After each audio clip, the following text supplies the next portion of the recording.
marquant ainsi un coup dur pour les réseaux criminels opérant dans cette partie du pays. Dans la région de Tawa, dans le cadre de l'opération Chara, 2 jeunes ex-combattants issus de groupes criminels se sont rendus jeudi dernier dans le département de Konni après avoir quitté la forêt de Bouani au Nigeria. Au centre du pays, dans la région de Maradi, dans le cadre de l'opération Farota Bouchia, les velléités malsaines des groupes armés criminels opérant dans la zone frontalière sont fortement contrecarrées par nos forces déployées dans la région, malgré plusieurs cas de vol de bétail. De ce fait, il demeure nécessaire d'alerter les FDS sur toute activité suspecte remarquée dans votre environnement immédiat. Le second dossier de l'AES nous conduit au Burkina Faso, le pays qui va enregistrer une hausse d'environ 9% dans la mobilisation de ses ressources financières sur les 3 années à venir. C'est ce qui ressort d'un document de programmation budgétaire économique pluriannuelle 2025-2027. Ces performances seront atteintes grâce aux recettes ordinaires et extraordinaires. Les projections de mobilisation des ressources financières dans cette correspondance de Lazare Sanou de Radio Burkina. Sur les 3 années à venir, selon le document de programmation budgétaire et économique pluriannuelle, on observera une hausse annuelle de 9,4% sur la période 2025-2027. Fatoumata Bako, ministre délégué chargé du budget. Les recettes totales seraient de 3 126 milliards de francs CFA en 2025, 3 431,2 milliards de francs CFA en 2026, et 3 743,4 milliards de francs CFA en 2027, soit un accroissement annuel moyen de 9,4%. Ces chiffres sont en lien avec les performances des recettes extraordinaires et ordinaires. Les recettes extraordinaires composées uniquement des dons projets se situeraient à 184 milliards de francs CFA en 2025, ainsi qu'en 2026 et à 170 milliards de francs CFA en 2027. Soit une baisse annuelle de 3,9% sur la période.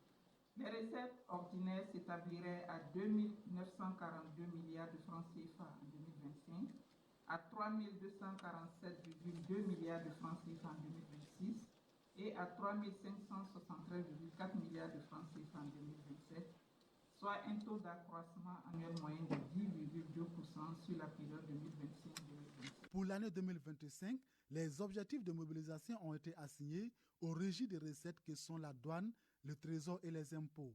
Fatoumata Bako, ministre délégué chargé du budget. 1 474,9 milliards de francs CFA pour la direction générale des impôts du GI, de 208,6 milliards de francs CFA pour la Direction générale des douanes, DGD, et de 258,5 milliards de francs CFA pour la Direction générale du Trésor et de la comptabilité publique, DGTCP.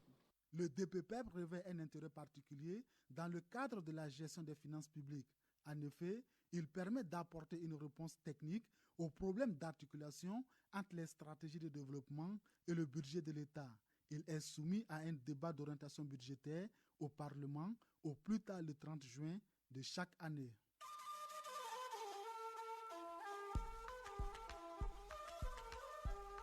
AES Actualité.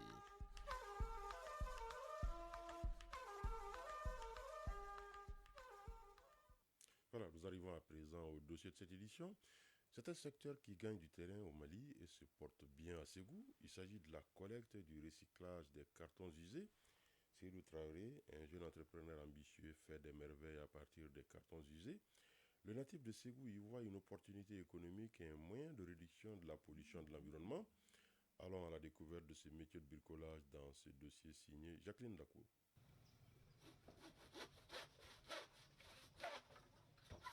À première vue, le fauteuil des mariés et ce berceau ressemblent à des mobiliers confectionnés en bois. Mais détrompez-vous, ils sont bien en carton recyclé. Fruit du génie créateur de notre jeune bricoleur Seydou Traoré, à partir des cartons et autres articles divers, Traoré le jeune entrepreneur confectionne des mobiliers de bureaux et des maisons comme des tables, chaises, berceaux, armoires. Seydou Traoré, bricoleur. Ceux qui veulent se marier, ils veulent tous se doter leur maison de meubles chics. Mais et chez les menuisiers en bois là, c'est un peu cher. Voilà. Chez moi, c'est les moins cher. À 10h, Les natifs de Ségou ouvrent son magasin pour finir vite avec la commande d'une cliente. Ce métier de bricolage n'a plus de secret pour l'entrepreneur en herbe. Et au début, c'était personnel. Je voulais faire pour moi seul. Mais après avoir fait ça, j'ai vu qu'il y a d'autres personnes qui ont aimé ça. Bon, j'ai commencé à faire pour mes proches et comme ça, j'ai fini pour faire le travail. À quelques encablures du marché de Médina Ségou, s'active Seydou Traoré pour le recyclage des cartons. Et depuis quelques années, ces jeunes bricoleurs attirent de plus en plus la clientèle. Aminata Lougué, cliente. Je suis venue acheter ce berceau chez Seydou. C'est un berceau qui m'a plu puisque c'est en carton. Je le préfère à celui en bois. Il est facile à porter partout. C'est à notre portée, nous les moins nantis. Daouda Sangari, client. J'ai fait la commande chez Seydou, puisque la matière première est en carton. C'est très beau, au mieux, les enfants et les visiteurs admirent comme décoration. Le Staff TV, c'est moins coûteux par rapport à celui en bois. Sans apprenti, faute de moyens, Seydou Traoré doit cravacher dur pour honorer ses engagements. Et ce manque de soutien n'entame en rien son ambition pour ce métier, devenu sa véritable source de revenus. J'aimerais vraiment faire d'autres choses plus que ça, mais il manque des moyens d'abord. Sur ce que je travaille maintenant, ça c'est uniquement les cartons.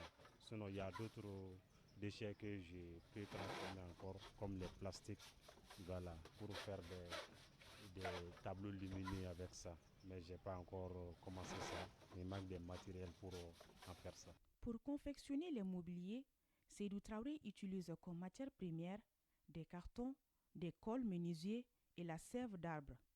Pour être économiquement indépendant, Seydou Traoré nourrit de grandes ambitions.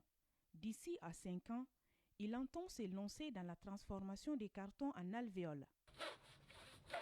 Ségou, Jacqueline Dako et Isaba pour l'ERTM.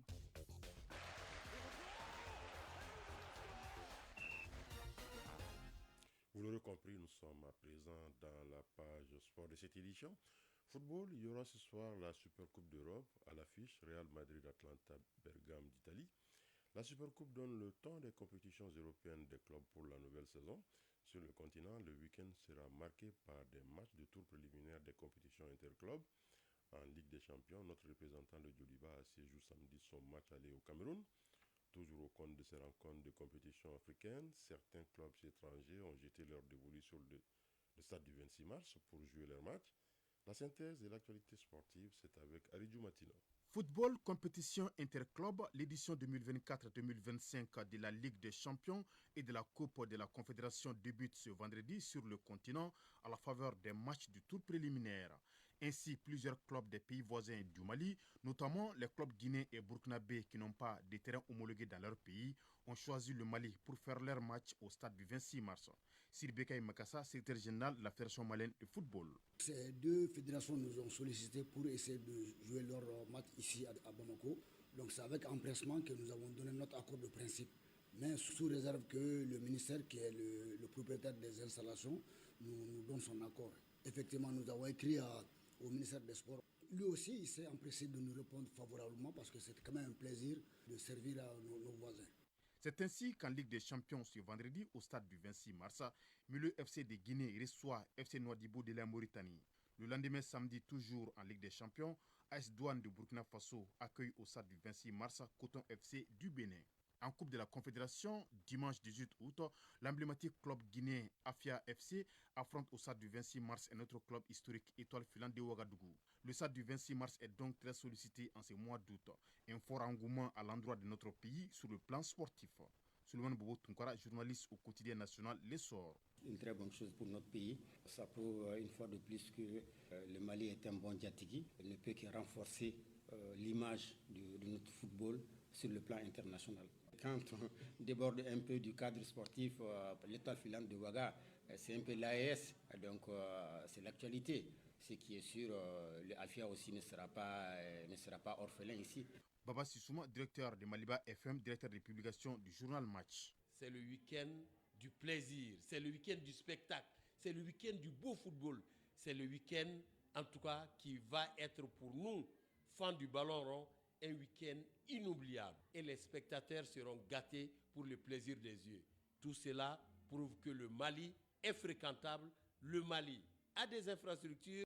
Dans ces mêmes registres des compétitions africaines des clubs, notre représentant en Ligue des Champions, le Djoliba Athletic Club, quitte Bamako ce mercredi pour le Cameroun en vue de son match aller du tour préliminaire prévu ce samedi contre Red Star de la République centrafricaine. La rencontre retour du Djoliba Athletic Club est prévue le 25 août prochain, ici à Bamako au stade du 26 mars à partir de 16h.